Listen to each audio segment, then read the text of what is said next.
We plan to answer regularly on a variety of topics, but tonight it means what's next when the Electoral College officially votes for president. That happens December 19th, and that's the day on which the deal is sealed.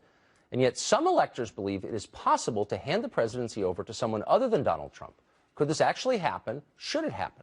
Joining us now, two of those electors who are pushing for this, Brett Tufalo from Washington State and Michael Baca from Colorado. Gentlemen, thanks a lot for joining us. This is the kind of topic that just infuriates people watching the show. And I just want to say on the outset, I think you both are sincere. I'm not here to attack you at all. I really want to know kind of how you're thinking about this. But I got to say, Brett, to you first, we've had a lot of elections. We had a national election and then 50 primaries and caucuses, and people already told us their preference, and you're trying to undo that. So why wouldn't they be mad at you for trying that? Well, they absolutely have had their vote. But as the Constitution was set up by our founding fathers, it designed this system where the population of the United States votes for electors, and the electors vote for the presidency. Right. The founding fathers, including Alexander Hamilton, really saw it as the last line of defense against an unfit president. Right, and against the vicissitudes of the mob. No, that's absolutely right. And yet, on the other hand, Michael, people feel like, I think correctly, that they ought to have a voice in who the president is. And the truth is, when Trump assumes that office, he'll be accountable for the tens of millions of people who voted for him. Your candidate would be accountable to 270 electors. So you can see why that's inherently not very democratic, right? Well, absolutely. And I want to say that, the next president needs to have the values that I believe represent Americans. I'm a former United States Marine. Honor, courage, and commitment are absolutely critical and ingrained to the fiber of my being. And I do not believe that Donald Trump has those values. And so I think that, like Brett mentioned, the founding fathers, this is the last line of defense. And I think that we must do all that we can to, ensure that we have another Republican candidate that has better values for Americans. Right. But, I mean, there's no Republican candidate, as you know, Brett, who has the support that Trump has. And if you were to do this, you would send a really clear message to people that it's not a democracy, it's an oligarchy, a small number of people run it.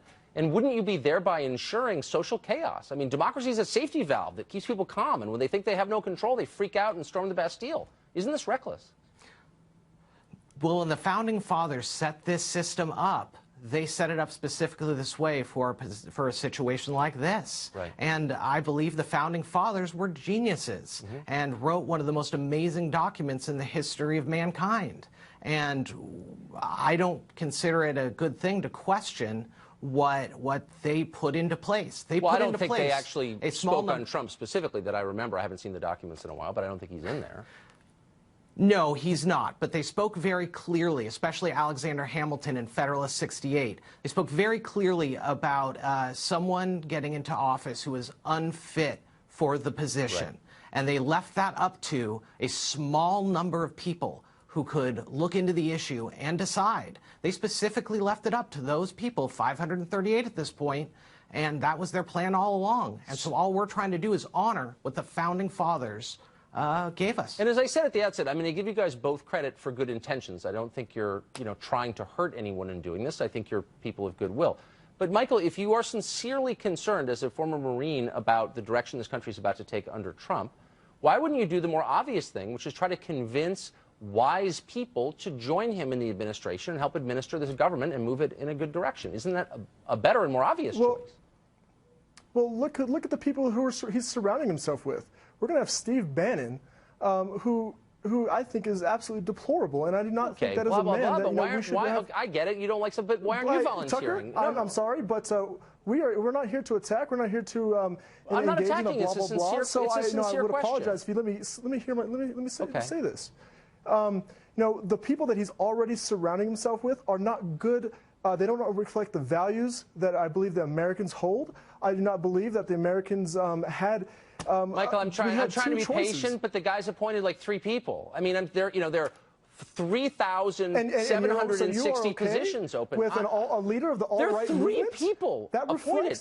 So, but what about you and your friends who are decent? Of the people he's appointed reflect the values of white nationalists, which I do not believe reflect the values of Americans. Now, I said I took you seriously, and now I don't, because that's just stupid, and you have no supporting evidence for it. So I'm going to have to go to your colleague here. No, because you're throwing white supremacy around, and you honestly have no idea what you're talking about. White supremacy. You're putting words in my mouth, Tucker. If you disagree with their views on things, state what they are, but instead you're name-calling. So I'm going to go over to your friend Brett here and ask a pretty simple question, which is, isn't the main point of this system, as designed by the founders whose wisdom you revere, rightly so, to preserve a strata of social stability upon which you can build civil society and economy and the rest? What you're proposing would really cause chaos and a lot of drama that would be hard to recover from. Do you recognize that? Well, I certainly recognize what the Founding Fathers put into place. They put into place a release valve, in case of emergency firebox for a situation like this. And we want a conversation with all the other electors out there, and we're not going to tell them what to do. We're simply going to have a conversation about what they think is best, and hopefully they will agree with us and come together around a Hamilton candidate, such as a John Kasich or a Bloomberg. Okay. And I think if people want to know more about really what we're... Okay. Well, so we're almost out of time, and now I know I cut you off, Michael, because I thought you were unfair, so I just want to give you one last shot. You were posturing about your moral fitness and the lack of moral fitness of Trump's appointees. Aren't you bound to support a specific candidate? Are you allowed to do this as an elector? I mean, fill me in here. Wouldn't you be violating an agreement you made?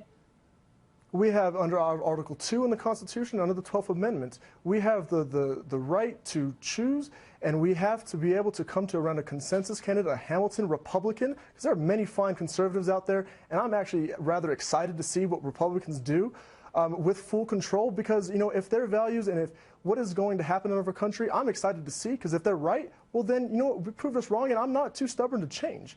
And I think that's what's something we're getting misguided on. All right, gentlemen, thanks a lot for explaining yourselves. Everybody should look. Everybody should look at HamiltonElectors.com. I tried to get on it today, and I couldn't. You need a new web designer. But anyway, gentlemen, thanks a lot. I appreciate it. All right. Here's something new and ominous. Prescription painkillers now top tobacco.